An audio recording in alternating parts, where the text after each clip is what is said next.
Bonjour tout le monde. Ah, vous avez du répondant, c'est génial.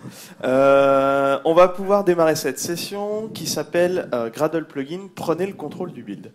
Alors le principe aujourd'hui et le contenu de cette session, c'est de vous montrer un peu comment on construit un plugin Gradle. Vous allez voir un petit peu à quoi ça sert si vous ne comprenez pas déjà.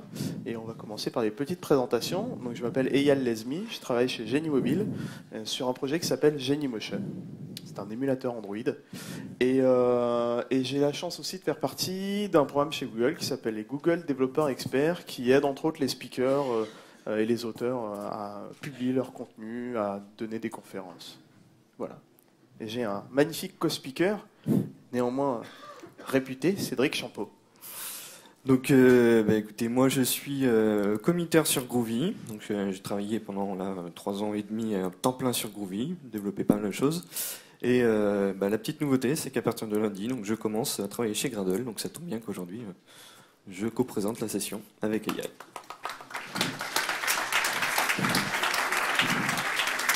Voilà, enregistré. Oui, voilà. Donc ça, c'est un lien Bitly vers l'ensemble des slides avec les speaker notes qu'on va vous donner aujourd'hui. Donc vous aurez à peu près le contenu exhaustif dans les slides. Donc vous pourrez revenir. Il y a beaucoup de code qu'on va vous montrer dans les slides. Donc ça pourra vous être extrêmement utile. Donc c'est bit.ly/gradle-plugin-devox. On met en remet le lien à la fin. Ok. Avant de donner la parole à Cédric, je vais vous parler en quelques mots de à qui s'adresse cette session. Vous compreniez un peu mieux. Et avant de vous donner la définition, je vais vous poser 3 questions. La première, qui utilise Gradle comme build system? Pas mal. Qui a déjà commencé à customiser un petit peu son build.gradle en mettant des petites tâches perso, ce genre de choses? Ok. Et qui a déjà construit un plugin Gradle? Ok, très bien. Alors, pour ceux qui ont déjà construit un plugin, il y a une partie que vous connaîtrez déjà sûrement. Peut-être que vous aurez quelque chose à récupérer. Puis on va essayer de rapporter, même si la session est assez courte, des trucs que vous ne sauriez peut-être pas déjà. Sachant qu'on pourrait faire une version un peu plus avancée et plus longue. Mais ce n'est pas le talk de Devox. Et donc en gros, concrètement aujourd'hui, on a vraiment essayé de focuser sur les personnes qui ont déjà fait du build.gradle, qui ont commencé à customiser un petit peu leur build.gradle pour passer au niveau au-dessus et avoir des plugins beaucoup plus modulaires et distribuables. Cédric, je te laisse démarrer. Merci. Donc, je vais passer du coup rapidement sur les définitions parce qu'a priori la plupart connaissent. Donc, je vais quand même revenir un petit peu dessus parce que c'est intéressant. Pourquoi? Parce que Gradle, c'est avant tout pour moi une API. C'est-à-dire que c'est un système de build, on est tous d'accord pour ça. Mais ce qui va faire sa différence, c'est que Gradle a une API extrêmement riche.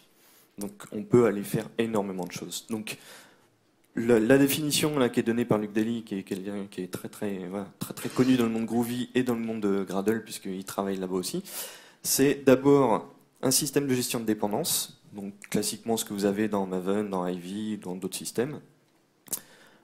Le système de gestion de dépendance, il est aussi accessible via une API. Derrière, on va avoir une API pour gérer des dépendances de tâches. On va voir ce que c'est qu'une tâche.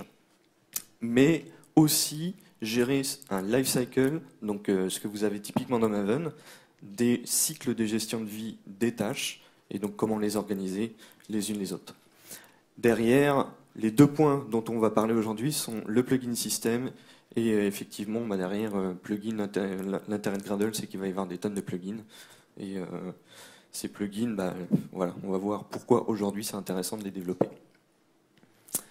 Alors, là, sur cette partie, qu'est-ce que c'est qu'un plugin, concrètement? Parce qu'on peut dire, Gradle, un des reproches qu'on voit souvent, ça va être mon fichier de build, il contient plein de code.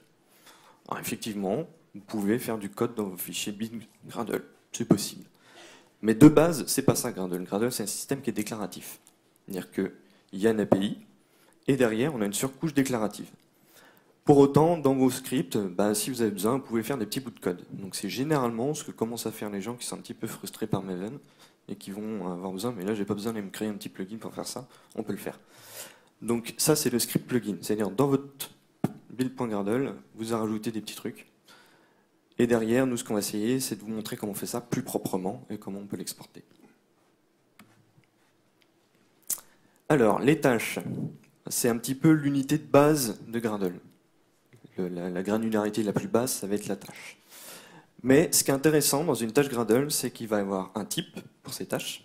Donc vous avez des tâches qui sont typées, donc vous allez pouvoir manipuler ces tâches. Les tâches peuvent hériter les unes des autres.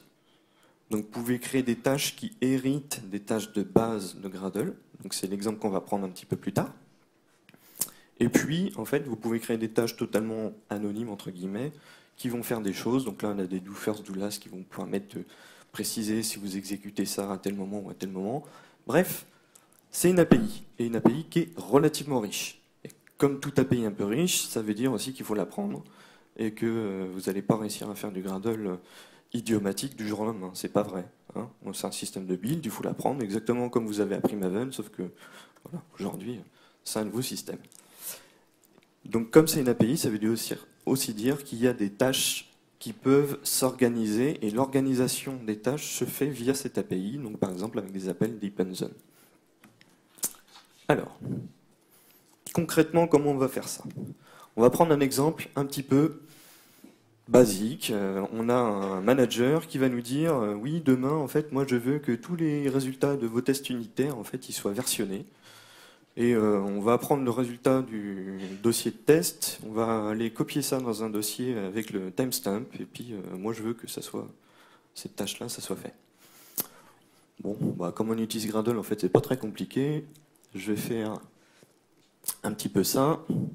Je vais créer un petit plugin, et derrière, je vais organiser mon plugin. Donc là, j'ai un dossier plugin avec à l'intérieur, en fait, mon report, c'est ce que moi je veux versionner et avoir le résultat dedans.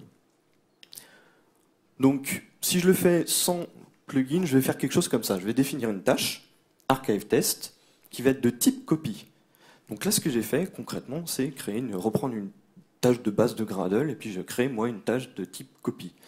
Et à l'intérieur, j'ai une spécification avec, en fait, je récupère le dossier reports et je le copie dans un dossier qui va inclure ici le timestamp.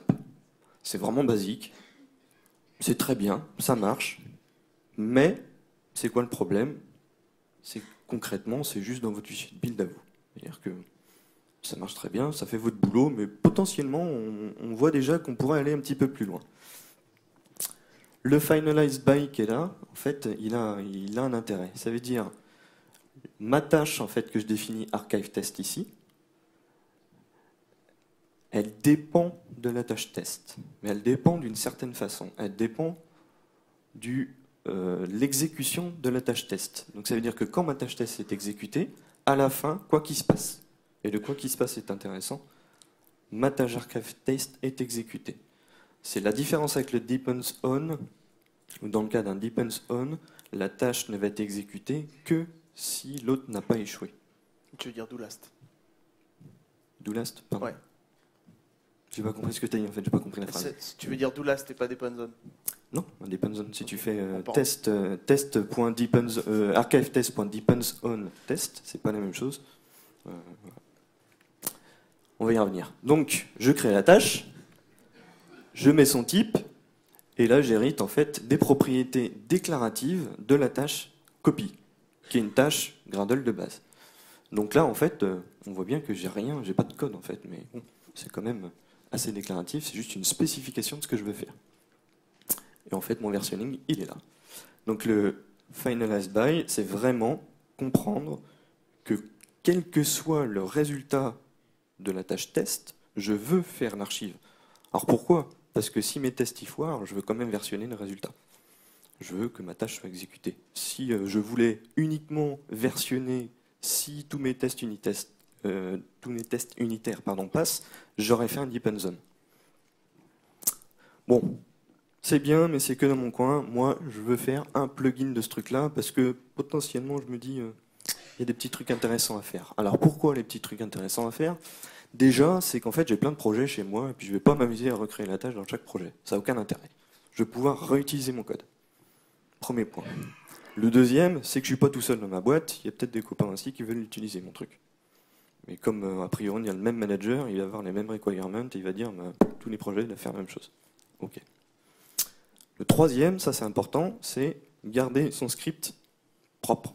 C'est-à-dire que, effectivement, vous pouvez commencer à mettre des bouts comme ça un petit peu partout. Là, notre exemple, il est simple, mais parfois, on a des blocs de code qui se retrouvent dans un build.gradle. Et bon, ça a beau être déclaratif, avoir du code dedans, c'est pas très joli. C'est quand même bien de séparer le code et de l'avoir dans un fichier séparé, plugin. Et puis à la fin, bah voilà, parce que finalement, c'est pas compliqué à faire du tout. Alors, il y a une étape intermédiaire qu'on ne vous montre pas. Il y a la possibilité dans Gradle de faire un plugin qui n'est visible que de votre projet. Donc un plugin qui n'est que local. Donc ça permet de faire les étapes simplifiées et garder ça propre, mais ça ne permet pas de le partager. Donc ça, en fait, vous créez un plugin dans le dossier build SRC. Donc là, on n'en parle pas, on va parler vraiment du plugin, de la notion « je le partage ». Donc c'est la notion de, voilà, il appelle ça le plugin binaire. Alors, pourquoi binaire? Parce qu'à la fin, en fait, il est compilé, il est déployé comme si c'était un jar classique, et puis vous pouvez le récupérer sur un repository Maven. Donc il va y avoir des choses dans ce plugin. Ça va s'organiser comme ça. En fait, bah, c'est un projet Java classique, quoi. Alors, vous pouvez écrire des plugins en Java, vous pouvez écrire des plugins en Groovy, vous pouvez écrire des plugins dans à peu près tous les langages que vous voulez. Ça marche très bien. C'est juste, vous accédez à l'API Gradle, en fait. Donc là, on va le montrer en Groovy, parce qu'on aime bien Groovy. Pourquoi, je ne sais pas, mais en fait, on aime bien. Donc de base, en fait, vous allez d'abord créer une classe plugin qui va se retrouver là. On va avoir une tâche qui va être notre type de tâche à nous. En fait, on ne va plus hériter du copy, on va avoir notre tâche à nous. Oups, mauvaise. Et puis ce petit truc bizarre, on va en parler, l'extension. Alors c'est quoi une extension? Voilà. Et derrière, en fait, pour que Gradle reconnaisse votre plugin, il faut quand même aller lui donner un petit fichier de descripteur. Et un petit fichier de descripteur, il est important. C'est ça qui va permettre, quand vous faites un apply plugin, et dedans vous mettez un petit label, en fait c'est ça. Il va aller chercher ce fichier-là. Il va savoir quelle est la classe qu'il veut aller référencer. Et notre plugin, ben, comme c'est un plugin Gradle, on va le builder avec Gradle, donc il a son propre build.gradle. Ouais. Alors, la classe de plugin, voilà, ça ressemble à ça. Ça, c'est le squelette. Alors, on peut voir déjà qu'en fait, Gradle, c'est vraiment une API générique, et donc un plugin, ça peut s'appliquer à plusieurs choses. Donc, on va aller spécifier qu'en fait, on fait un plugin de projet. C'est-à-dire que c'est un plugin qui va s'appliquer à la notion de projet dans Gradle. Mais potentiellement, on pourrait faire des plugins qui s'appliquent à Gradle lui-même, le système au-dessus. Voilà. Bon, là, on fait un plugin de projet, donc on fait implements plugin project, et puis derrière, ça, on va voir appliquer notre plugin, qu'est-ce que ça veut dire, et puis des petits to-do, donc il va falloir créer l'extension. On va parler de ce que c'est que l'extension, créer notre tâche, et puis aller comment on organise ça dans notre lifecycle. Alors, première étape, l'extension. On va créer une extension qui s'appelle ArchiveTest. Et puis on lui dit en fait quel est le type de classe de cette extension. Très bien. Et derrière, en fait, ça, c'est plus simple à comprendre. Je crée la tâche. Donc project.task. En fait, ce qui est intéressant si vous écrivez votre plugin en Groovy, et pas en Java, c'est que vous allez pouvoir accéder à la même syntaxe dans le petit projet qui est là, dans votre petit apply, que celle que vous avez dans la syntaxe d'un build.gradle. La seule différence, c'est qu'il faut que je préfixe par project, parce que par défaut, en fait, on va appliquer notre plugin sur le projet. Donc là où le apply était implicite dans un build.gradle, il devient explicite ici. On dit la méthode apply, en gros, elle se fait sur le projet. Et donc là, la méthode task qui est disponible dans un build.gradle, mais en fait, elle est définie sur l'objet project. Donc je crée ma tâche test, elle va s'appeler ArchiveTest, et puis avoir le type ArchiveTask. Et puis à la fin, en fait, on voit que je fais exactement la même chose. Je dis finalized by. Ça va jusqu'ici? Tout le monde suit? Bon, nickel. J'ai perdu personne, c'est bien. C'est vraiment pas compliqué. Là, c'est là où ça va vraiment commencer à devenir intéressant. Ma tâche, c'est quoi, du coup? Ben, ma tâche, en fait, elle étend l'API Gradle. Et donc, elle va étendre ce que c'est faire la tâche copy. Et derrière, ben, hop, comme moi j'ai fait du Groovy, il faut quand même que je lui dise, oui, effectivement, ce que fait ma tâche quand elle s'exécute. Donc, on peut préciser avec la notation task action, annoter une méthode, n'importe laquelle, ça pourrait s'appeler Toto, que ça marcherait pareil. Vous annotez une méthode, et puis ça, c'est quand ça s'exécute, voilà ce que ça doit faire. Là, en l'occurrence, ça fait un println, mais on pourrait faire un log. Ça sera aussi bien. Ce qui est intéressant, c'est surtout ça, en fait. C'est que comme la tâche copy a défini les from et into, vous pouvez hériter et commencer à définir tout ça à l'intérieur de votre propre tâche. Et donc plus avoir à les recopier dans chaque plugin, dans chaque projet. L'extension, alors j'en ai parlé, mais c'est quoi? En fait, c'est un mécanisme que vous voyez dans beaucoup de plugins Gradle. Ils ont énormément de plugins, fonctionnent avec le système d'extension. C'est pas strictement nécessaire dans notre exemple, mais c'est pour la démonstration, c'est comme c'est plus simple à faire ici, on va le faire comme ça. Une extension, ça va être quoi? C'est plus ou moins un mini DSL, un mini langage qui vous permet de configurer votre plugin. Et là, en l'occurrence, nous, on voulait une extension qui s'appelle Archive Test et qui nous permet de définir d'où je pars, où je vais copier, et puis en fait, hop, là j'ai commencé à rajouter quelque chose d'intéressant. J'ai rajouté une tâche. En fait, je décris la tâche que je vais vouloir dépendre.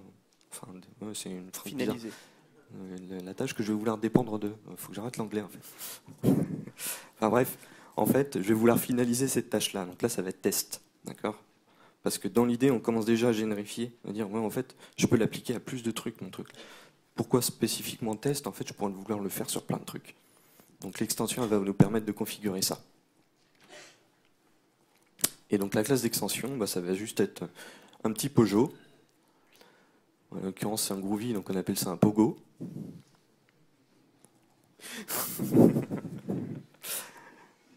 Et le Pogo, bah voilà, il va définir ce que mon from, mon into, mon tâche, et puis c'est vraiment tout bête.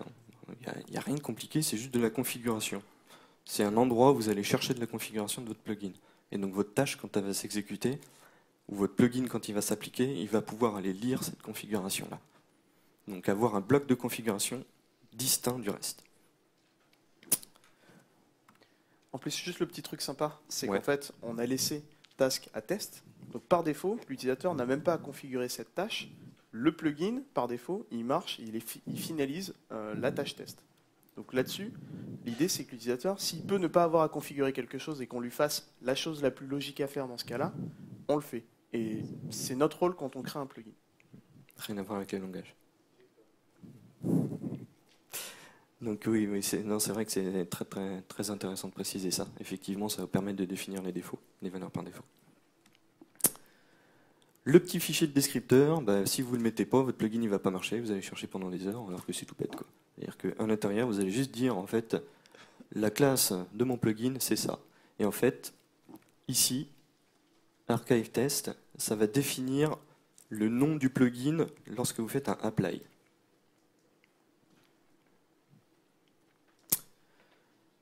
Alors, pour le compiler ce machin, j'utilise Gradle. Donc, je vais commencer par appliquer mon plugin Groovy, parce que en fait, il est écrit en Groovy, mon plugin. Je vais dire que je dépends de l'API de Gradle.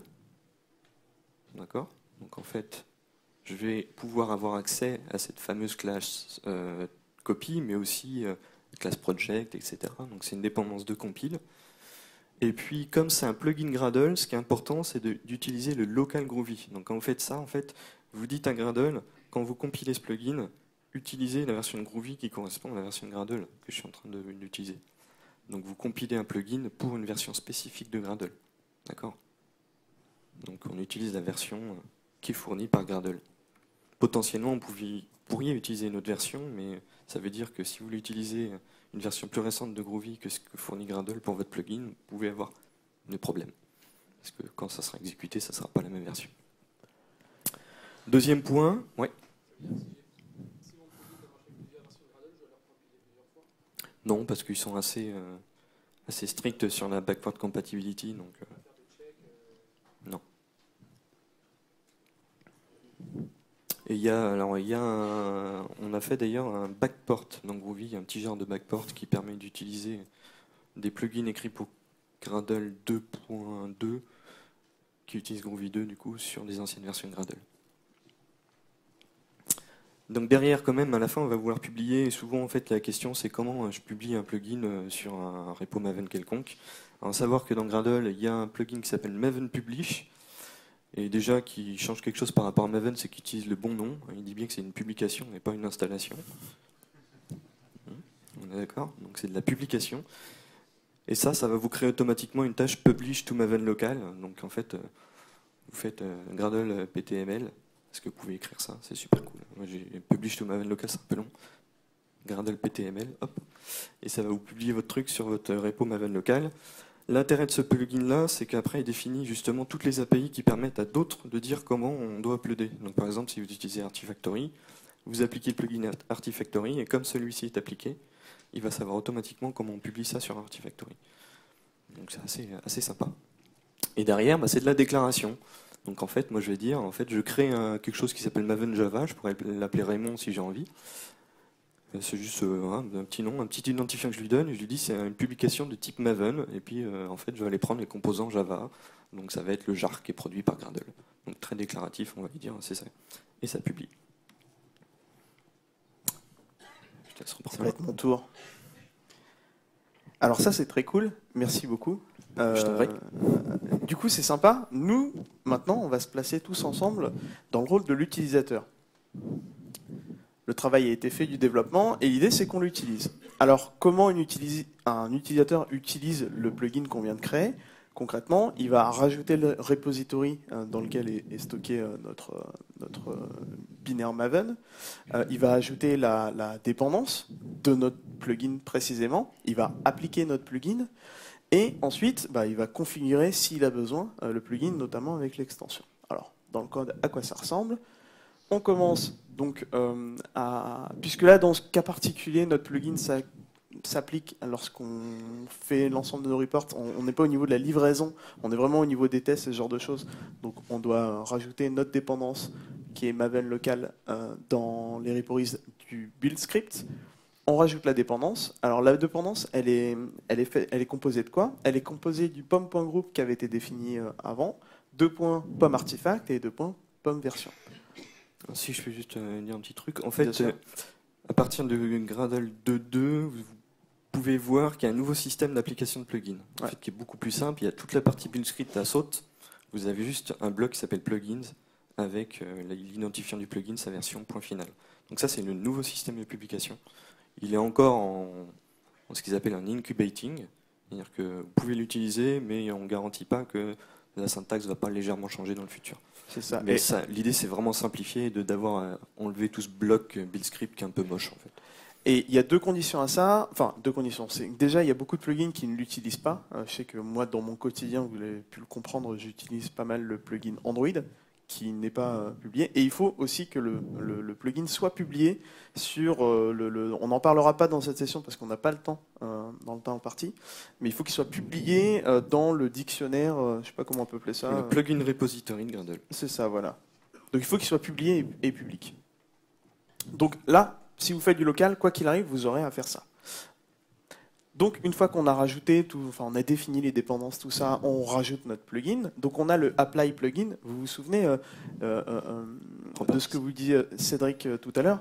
On a un archive test.properties. Et ben le archive test que vous avez ici, c'est bien le nom du fichier. Et c'est comme ça qu'on sait qu'on va pointer sur une classe précise dans notre .jar. Et puis on va configurer, comme vous l'avez déjà vu, l'extension avec from, into et task. Et là, en l'occurrence, on demande un Connected Android Test.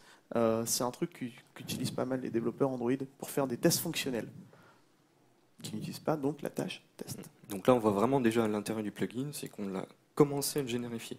C'est-à-dire que la tâche test, on l'a appliquée, on a choisi celle qu'on voulait faire.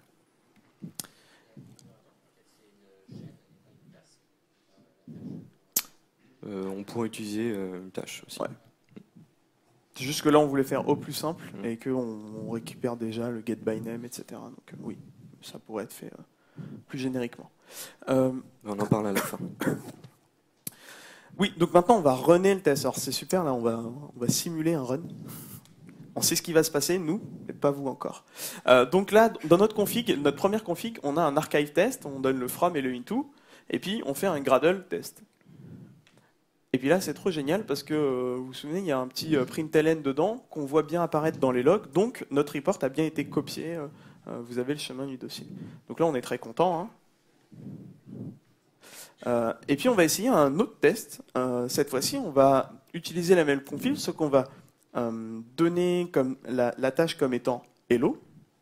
Et puis juste en dessous, dans notre build.gradle, nous, utilisateurs, on va créer cette tâche hello. Elle va simplement afficher un truc, bon, ça n'a aucun intérêt. Et puis quand on le run, on se rend compte que le build est successful, bien évidemment, puisqu'il n'y a pas eu d'erreur au build, la tâche s'est bien exécutée. Par contre, on ne voit pas notre log. Donc, notre tâche à nous, développeurs du plugin, n'a pas été exécutée. Et là, on n'est pas content. Et on va essayer de trouver ensemble pourquoi on n'est pas content et comment on peut résoudre le problème.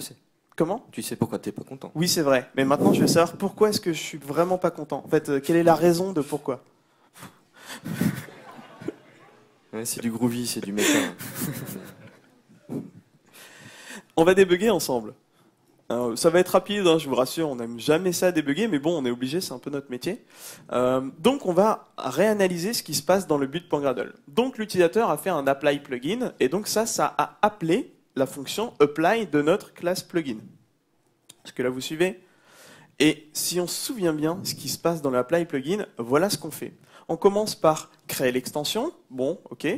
Ensuite, on a un archive test.task qui est égal à test, parce que lorsqu'on a créé notre extension, par défaut, la valeur de la propriété tâche était à test, la valeur par défaut, le petit rappel qu'on avait fait. Ensuite, on a créé la tâche copy, et ensuite, à ce moment-là, on a branché notre tâche copy à la valeur de archive-test.task, qui était à ce moment-là test. Ensuite, on change cette valeur de archive-test.task à hello, et ensuite, seulement, la tâche hello est créée. Okay, donc c'est ça qui se passe. Donc là, ce qu'on comprend bien, oui, pour vraiment expliquer un peu comment se crée un graphe de tâches. Donc là, ça va nous permettre de voir comment dans Gradle on crée un graphe de tâches. Donc on a d'abord l'apply plugin Java avec la tâche test qui est créée, puis notre tâche archive test est créée ensuite avec le apply de notre plugin, et on finit par le finalize de archive test. Donc en gros, on branche archive test tout à notre tâche test. Et le truc, c'est qu'ensuite seulement on crée notre tâche hello. Donc on se retrouve avec un graphe de ce genre. Quand on l'exécute, du moins quand on lance la tâche hello, elle va s'exécuter. Mais malheureusement, il n'y a rien qui link la tâche hello vers la tâche archive test. Et c'est pour ça que notre tâche n'est pas lancée. Alors si on reprend le code un petit peu, on peut isoler et comprendre qu'en fait, le problème, c'est que la finalisation le finalize by est exécuté beaucoup trop tôt, parce qu'il va chercher la valeur de l'extension beaucoup trop tôt. Alors avant de répondre à la problématique et corriger le bug ensemble, ça nous permet de voir un petit peu comment marche un build Gradle. On peut isoler 3 étapes dans l'exécution d'une tâche Gradle, du moins d'un graphe de tâches. La première, c'est l'initialisation. Pendant cette étape, Gradle va choisir les projets qu'il va falloir builder en fonction des différentes dépendances si vous faites du multi-project. Bon, ça c'est un truc que dans notre exemple on ne fait pas du tout. Mais si un jour vous en faites, c'est à ce moment-là que la sélection est faite. Ensuite, il y a l'étape de configuration. Il va se passer 2 choses pendant cette configuration, qu'on appelle aussi étape d'évaluation, et vous verrez que c'est un point important après. On va exécuter les différents build.gradle de notre projet. En l'occurrence, là, on n'en a qu'un seul lorsqu'on est utilisateur. Donc, c'est à ce moment-là que ça va être exécuté. Et vous avez bien compris qu'au fur et à mesure qu'on exécute ces build.gradle, on va créer le diagramme, le graphe de tâches. Et enfin, une fois que le graphe de tâches est exécuté, il est figé, il est construit, il est figé, puis exécuté sur la tâche qui a été demandée lorsqu'on fait un Gradle test ou un Gradle hello. Donc en fait, c'est un mécanisme qui est vraiment puissant. C'est-à-dire que vous avez accès, vous, quand vous faites un build.gradle, vous avez accès au graphe de tâches. C'est quelque chose de formidable. Ouais, c'est vraiment sympa. Et vous allez voir que vous pouvez faire vraiment plein de trucs. Et ce qui est encore plus génial, c'est qu'au fur et à mesure de la construction et du graphe de tâches et de l'exécution et des trois étapes que je vous ai décrites, Il y a des événements que vous êtes capable d'intercepter, et sur pas mal d'événements, vous allez pouvoir encore modifier le graphe de tâches pour vous insérer au bon endroit. Il y a vraiment beaucoup d'événements. Je vous ai donné 2 types d'événements qui peuvent vraiment vous intéresser lorsque vous créez un plugin Gradle. Le premier, c'est au moment de l'évaluation. Donc avant et après l'évaluation, vous pouvez intercepter et puis modifier le graphe de tâches. Et puis, vous avez notamment 4 événements qui sont relatifs directement à l'évolution du graphe de tâches. Vous pourrez y revenir plus tard. Là, on va en utiliser qu'une seule. Donc on corrige. On corrige, exactement. Donc en fait, ce qu'on fait, c'est qu'on passe de ce code-là à ce code-là. On va demander on va intercepter l'événement after evaluate, et c'est une fois que le graphe a fini d'être évalué, donc une fois que l'ensemble des build.gradle ont fini d'être exécutés, qu'on va brancher notre nouvelle tâche à nous, plugin, vers la nouvelle tâche de l'utilisateur. Et là, on a corrigé le bug. Enfin, je pense. On finit avec un graphe comme ça. Et là, on est content. De nouveau. Donc voilà. Test n'est plus linké à archive test, c'est bien hello qui est linké. Ok. Donc, c'est cool. On a appris un nouveau truc. Maintenant, on sait un peu mieux comment marche Gradle. Notre plugin marche bien, il est même débugué. Vous voyez, c'est quand même sympa. On ne va pas réaliser cette fois-ci. Par contre, on va essayer d'en mettre en place des tests unitaires. Alors, quelques petites raisons et quelques bonnes raisons de ne pas de faire des tests unitaires. On ne va pas parler de ça, mais pourquoi les tests unitaires dans les plugins Gradle, c'est cool, surtout si vous les écrivez en Groovy. C'est que c'est simple, aussi simple que c'est de faire des tests unitaires sur Groovy. Deuxième chose, c'est que c'est du Groovy. Et je ne sais pas si vous avez jamais essayé ce langage, mais pour faire des mocks, c'est vraiment parfait. Quand vous avez du code métier un petit peu compliqué, faire des mocks en Groovy, c'est un réel plaisir par rapport à beaucoup d'autres langages. Je dis pas ça pour toi, Cédric. Et la chose intéressante aussi, c'est que c'est directement compatible avec beaucoup de frameworks et de librairies de tests unitaires que vous connaissez tous et que vous utilisez déjà. Donc vous n'aurez pas à réapprendre des nouveaux frameworks bizarres pour pouvoir le faire simplement. Juste quelques petites spécificités. C'est que il y a la notion de projet qu'il va falloir moquer lorsque vous faites des tests unitaires sur un plugin Gradle, parce qu'il va falloir que vous créiez une sorte de le projet que pourrait utiliser votre utilisateur, le mettre dans certaines conditions, et puis ensuite demander de l'évaluer, ce projet. Donc là encore, c'est une spécificité. Vous créez votre projet, vous le moquez, puis vous allez demander de l'évaluer pour pouvoir profiter de l'ensemble des configs que vous pouvez faire qui n'apparaissent pas forcément dans certains cas. Et je vais vous donner un exemple concret d'évaluation, vous allez voir. Comment ça se passe au niveau de l'arborescence de votre projet? Vous rajoutez simplement une classe test. Ça, vous avez tous l'habitude de faire. Et puis, bien évidemment, on va rajouter, dans notre cas, dans notre build.gradle de notre projet, la dépendance à JUnit. Donc là, on rajoute dans repositories JCenter si vous ne l'avez pas déjà. Et puis, un test compile de JUnit dans la version que vous voulez. Bon, on va se lancer dans les tests, il est temps. Alors voilà un test. On commence pas par les tests normalement. Ça c'est un troll pour une autre. Donc on a notre classe, on a créé un test dedans, et puis on l'appelle can add archive test extension. Donc l'idée là c'est de tester si notre extension est bien créée lorsqu'on applique notre plugin sur un projet. Donc on crée le projet avec une API relativement simple. C'est à cet endroit-là, si vous avez des cas un petit peu plus particuliers, que vous voulez créer des projets. Je sais que par exemple, pour l'exemple des projets Android, vous avez besoin d'avoir un manifeste absolument. Il y a des histoires de local properties aussi, avec le pass du SDK à configurer. Bon, bref, il faut déjà un petit mock de projet avec des fichiers que vous avez, et vous pouvez très bien faire ça à partir du Project Builder. Il y a des API avec WithDir notamment qui vous permettent de faire pointer ce projet mock qui est en mémoire vers déjà des fichiers et qui se les approprient comme environnement de test. Là, je ne vais pas donner plus d'exemples là-dessus parce que ce n'est pas forcément utile. On applique notre plugin Java, parce que disons que notre utilisateur utilise notre plugin dans le cadre d'un projet Java, et puis il va appliquer notre plugin à nous, Archive Test. Et on fait simplement un assert sur le project archive test, archive test étant l'extension dans le projet, notre extension à nous, et à vérifier que c'est bien une instance du type qu'on avait défini avant. Voilà. Le test est simpliste, il est souvent nécessaire, parce que quand on commence à jouer un petit peu avec des trucs dynamiques, c'est assez intéressant. Et là, ça marche tout seul. Voilà. C'est le premier sample, très simple. Maintenant, on va essayer de tester la tâche. Alors, quel est le code qu'on va faire? Le même. On va initialiser exactement de la même manière. Et le assert, cette fois-ci, on va taper dans project.tasks.archive_test et on va tester si c'est bien une instance de archive task. D'accord? C'est aussi simple que l'extension, hein, ce qui est marqué ici. Le seul problème, c'est lorsqu'on le lance, on fait un Gradle test dessus, on va se retrouver avec une erreur. Il nous dit que archive test, la tâche, elle n'a pas été créée. Pourquoi elle n'a pas été créée?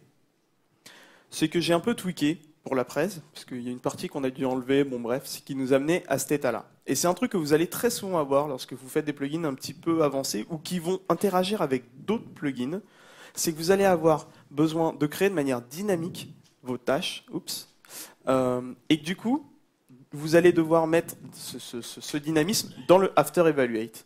Donc en fait là, ce qui se passe, c'est qu'on se rend compte que notre projet n'a pas été évalué. Il y a eu des apply qui ont été faits, donc des fonctions qui ont été appelées directement. Par contre, lorsque on n'a pas évalué le projet, donc la tâche n'est pas créée simplement. Donc l'idée, c'est d'évaluer. Alors comment on évalue? C'est simple, hein? Enfin, c'est simple. Pas quand vous lisez la doc, parce que ça, c'est un manquement. Vous allez appeler project.evaluate. Et une fois que vous faites ça, hein, vous lancez l'évaluation du projet, et là, il va créer le graphe de tâches en vrai, et puis il va appeler after evaluate surtout. Ce que moi, je veux qu'il soit appelé. Je relance le truc, build successful. Tout marche bien. J'ai corrigé mon bug dans mes tests unitaires. Mais pourquoi ça m'a pris un peu de temps et que je suis passé par cette étape de débugage, c'est que la méthode evaluate, elle n'est pas dans la documentation. Alors j'ai trouvé un truc marrant, c'est qu'il y a un mec justement qui s'en plaignait de ce problème. Et puis il y a Luc Daly, qu'on a cité au début, qui fait partie de la core team de Gradle, qui répondait à là, pourquoi est-ce que Evaluate elle n'est pas aujourd'hui dans l'API, pourquoi elle n'est pas publique, pourquoi elle n'est pas, enfin je sais pas si elle est publique, mais pourquoi elle n'est pas dans la Javadoc au moins. Et il explique que vous voyez pas ça dans l'API parce que c'est une méthode interne et qu'elle pourrait changer à l'avenir. Mais on a un projet quand même de rendre ça plus propre, du moins d'avoir une manière de proposer le lancement de l'évaluation plus propre. Bientôt, in the near future. Et sa réponse, elle était en juin 2011. Voilà. T'auras un message à faire passer à Luc Daly de ma part. Mais voilà, c'est juste un petit truc. Sinon, franchement, c'est l'un des seuls problèmes que moi j'ai eu quand j'ai dû créer ce projet un peu propre. Voilà, on a fini un petit peu sur l'aspect test. Et je vais laisser la parole à Cédric pour conclure un petit peu ce talk, qui va vous montrer comment maintenant vous avez un bon bootstrap qui marche bien, qui est relativement complet. On vous a même montré comment tester de manière un peu avancée votre projet. Il reste des trucs à apprendre sur les plugins Gradle. Mais comment vous pouvez déjà, dans un premier temps, améliorer ce qui a été fait, et notamment faire en sorte que vos tâches de copie ne s'exécutent pas lorsqu'elles n'ont pas besoin de s'exécuter. Alors, donc effectivement, ce qu'on a fait, c'est bien, mais c'est pas top. Gradle, un des gros intérêts, c'est que il généralise la notion de convention over configuration. Donc vous avez ça dans Maven, c'est un super truc, il n'y a aucune raison de changer ça. C'est-à-dire qu'il y a des bonnes conventions. Ce que va permettre Gradle, c'est de créer vos propres conventions s'il y en a déjà dans vos projets, par exemple Legacy d'entreprise. Qu'est-ce que ça veut dire concrètement? En fait, ça veut dire que tous les plugins que vous trouvez au moins dans Gradle, dans la distribution core de Gradle, en fait, ils sont toujours séparés en deux parties. Il y a une partie plugin dite de base, et puis après une partie pour le DSL. Donc typiquement, quand vous faites un apply plugin Java, ce que vous ne savez pas, c'est que ça applique de manière transparente en fait, le plugin de base Java, et derrière un plugin DSL Java qui connaît les conventions. Et en l'occurrence, les conventions héritées de Maven. Donc le plugin de base, il va savoir comment on fait pour compiler du Java. Et c'est tout ce qu'il sait faire. Il sait faire ça. Il sait faire compiler du Java. Mais derrière, le fait d'avoir du src main Java, du src test Java, tout ça, c'est des conventions. C'est un deuxième plugin qui fait ça. Et l'idée est super intéressante.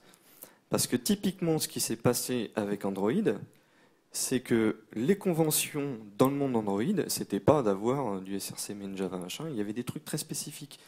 Parce qu'il y a des variantes, parce qu'il y a des build types. Et donc il y a plein de trucs à faire qui ne s'appliquaient pas avec le plugin Java fourni de base par Gradle. Donc en fait, quand vous faites dans une build Android, pour ceux qui connaissent un apply plugin, je ne sais plus comment c'est le nom, c'est application, je crois. Comme Android.application. Ouais, c'est ça. Ça a changé de nom récemment. Quand vous faites ça, en fait, ce plugin-là, eh bien, il hérite du plugin de base Java, parce qu'il n'a pas de raison de changer. C'est-à-dire que lui aussi, il a besoin de savoir comment on compile du Java. Par contre, il redéfinit toutes les conventions. Et donc, il va aller définir lui-même comment on crée des tâches de type Java, compilation Java. Moi, ce que je trouve super intéressant, c'est l'introspection de graphes, de tâches. Donc ça, c'est typiquement quelque chose que vous pouvez trouver dans des builds Gradle. Le graphe de tâches, il est accessible. Et donc, par exemple, notre plugin là qu'on a fait, il est cool, mais à chaque fois, moi, ça me plaît pas. Je suis allé spécifier une tâche sur laquelle je voulais hériter. Alors qu'en fait, moi, ce que je veux fondamentalement, c'est peut-être l'appliquer sur toutes mes tâches de test, quelles qu'elles soient. Et donc, si demain, il y a quelqu'un qui vient sur mon projet et qui rajoute une tâche de test, je veux qu'il y ait aussi ce reporting. D'accord ? C'est intéressant. Et je veux que ça soit fait sans que j'ai besoin de configurer quoi que ce soit. En fait, avec une commande de ce genre-là, c'est possible de le faire. Parce que je vais aller récupérer toutes les tâches de type test, et puis je vais aller créer de nouvelles tâches qui sont liées à celles-ci. Donc, si demain, Eyal il reprend mon projet et il rajoute un nouveau test d'intégration pour ses plugins Android, et qu'il ne pense pas à faire machin, c'est pas grave, parce que moi, mon plugin, il le fait. Et j'avais eu, moi, un cas concret d'utilisation sur Groovy à une époque. C'est, pour ceux qui se souviennent de ça, il y avait une faille de sécurité sur un Javadoc, où il fallait patcher toute la Javadoc, partout, pour éviter qu'il y ait des injections. Enfin, les trucs de sécurité web, c'est pas trop mon truc, mais bref, il y avait une faille de sécu, il fallait patcher tout. Et il y avait juste un outil fourni par Oracle à l'époque qui permettait de patcher toutes vos Javadoc générées. Sauf que si vous appliquez le plugin Javadoc de base, il génère la Javadoc telle qu'elle est dans l'outil Javadoc lui-même, et pas patché, notamment si vous utilisez des vieux JDK. Et avec un truc une syntaxe de ce genre-là, on pouvait faire un task.withType Javadoc et appliquer le patch. Et j'avais pas besoin de me poser la question de savoir où étaient toutes ces tâches Javadoc. Elles étaient toutes reconnues. Donc s'il y en avait des customs qui étaient créés dans mon build.gradle, pas de problème, elles sont reconnues. Donc il n'y a rien à faire. En fait, vous faites zéro travail. Je pense que c'est vraiment un truc critique à comprendre, c'est le fait d'avoir accès au graphe de tâches vous permet de générifier beaucoup plus facilement votre projet. Parce que vous pensez tout de suite à quelque chose qui va s'appliquer à toute une catégorie de tâches. Donc le type d'une tâche est important. Ça, vous ne pouvez pas le faire si vous laissez votre tâche dans un build.gradle, parce qu'elle ne va pas avoir de type. J'aurai pas mon archive test extends copy, donc j'aurai pas de type archive test. Deuxième point, les builds incrémentales. Ça, c'est un autre super gros point fort de Gradle. C'est vraiment super important.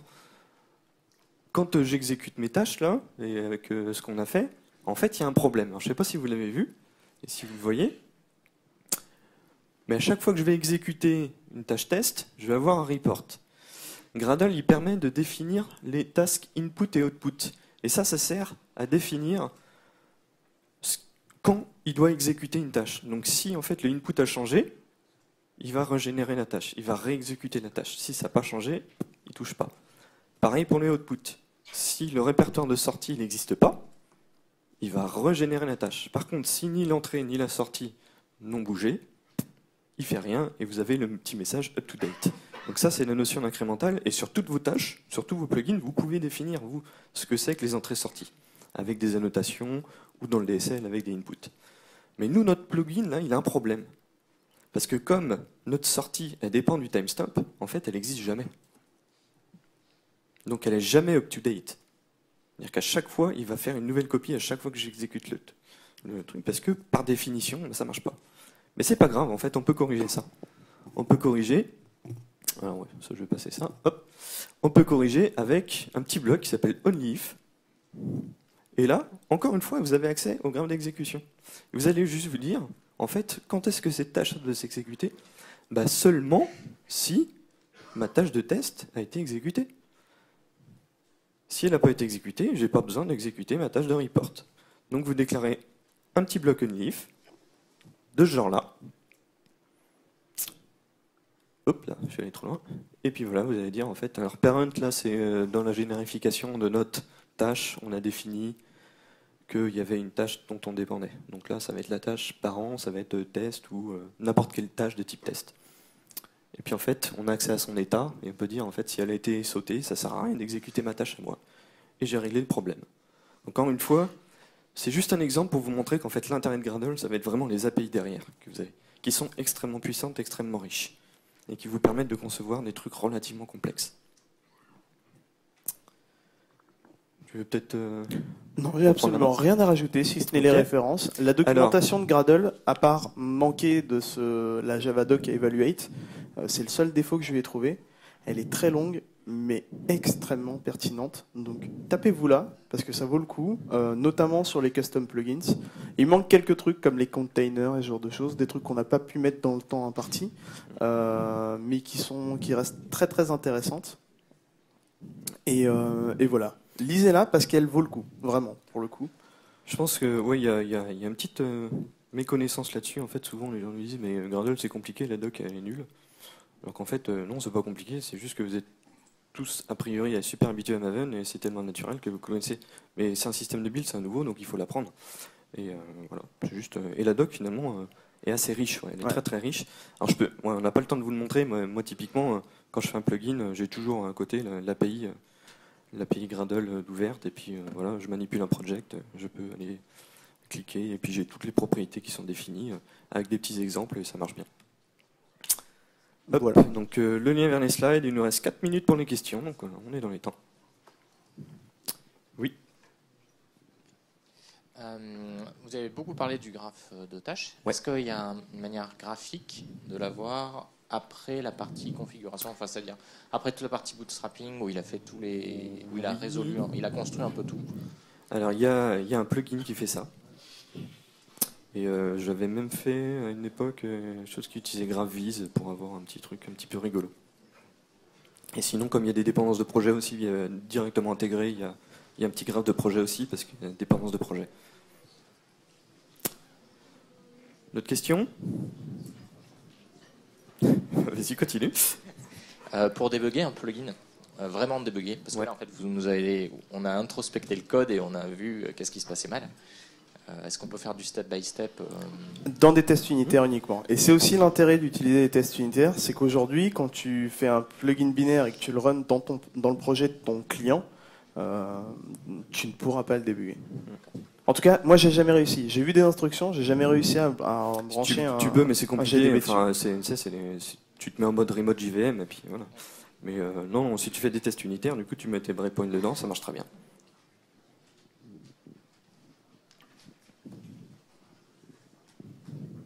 Bonjour. Est-ce que le mécanisme pour définir la classe qui implémente la tâche, enfin, le plugin, va changer? Ça paraît un peu lourd et source d'erreur d'avoir un fichier properties avec le chemin vers la classe, etc. Ça me paraît source d'erreur d'avoir tout ce cheminement pour définir... En fait, ça sert juste à définir la classe de ton plugin. C'est juste une référence. Il n'y a pas un moyen plus simple Non, parce que, en fait, l'idée, c'est que je pense que j'ai jamais fait le test d'ailleurs. Ce sera un truc intéressant à faire. Si je mets dans ce dossier de ressources plusieurs fichiers .properties, il y en a un que j'appelle archive test et l'autre que j'appelle maman, je vais avoir deux plugins dans mon binaire. Et en fonction de ce que je apply, archive test et ou maman, je vais avoir deux plugins qui sont capables de runner. Et je pense que c'est ça la modularité aussi, c'est pouvoir en une dépendance rajouter plusieurs plugins. Et c'est une convention, et il faut bien à un moment mettre un point d'entrée lorsqu'on veut rentrer dans un truc qui est dynamique, quoi. Il y a ça, il y a une autre raison qui est plus technique aussi, parce qu'il y a effectivement, on pourrait très bien imaginer d'annoter un plugin avec add plugin. Ok, mais il faut penser, qu'est-ce qu'il faut après pour le reconnaître, là, le plugin? Typiquement, il faut faire un scan de toute la space. C'est lent, et personne n'aime avoir un système de build lent. Donc voilà, on fait pas ça. Et une fois que tu l'as seté, t'as plus rien à faire. Donc c'est pas vraiment un problème. Tiens, attends. Juste, je suis là. Attends, il y a un petit commentaire juste devant. Après. Désolé. Ce qu'on peut faire, c'est on met une annotation add plugin avec le nom, et via apt, on génère le fichier, et du coup, il y a plus d'erreur. C'est ce que j'allais dire. Oui, mais après, c'est un build.gradle, tu peux aussi le générer, le point properties. T'as pas besoin d'apt en fait. Ouais, Il voulait dire dernière la même question. chose. C'était la même chose? D'accord. Bon, bah voilà. Petite dernière question. Mhm. Donc pour les tests d'intégration, Ouais. pour aller plus loin, ouais. Comment je peux faire? Qu'est-ce que tu veux faire? En fait, C'est ça la question. Là, j'ai un plugin, c'est pour compiler des rapports Jasper Report. Je veux configurer mon plugin, l'exécuter et m'assurer que mes fichiers sont bien générés à la fin. Parce que là, on a toute la partie test unitaire, est-ce que mon projet est bien configuré et tout, ça c'est bon. Maintenant, je voudrais aller plus loin dans mes tests et faire le faire Lancer une fonctionner. tâche? Ouais. Bah, c'est exactement ce que tu as dit plus ou moins tout à l'heure. En fait, tu peux créer un dossier avec un build.gradle prédéfini, avec des choses dedans, qui applique ton plugin. Et tu peux créer un mock de projet à partir de ça. Et donc après, tu peux faire des tests et vérifier qu'une fois qu'il a été exécuté, tu as tout ce qu'il te faut dedans. On n'a plus de temps, donc merci beaucoup. Je te laisse débrancher. Pardon ?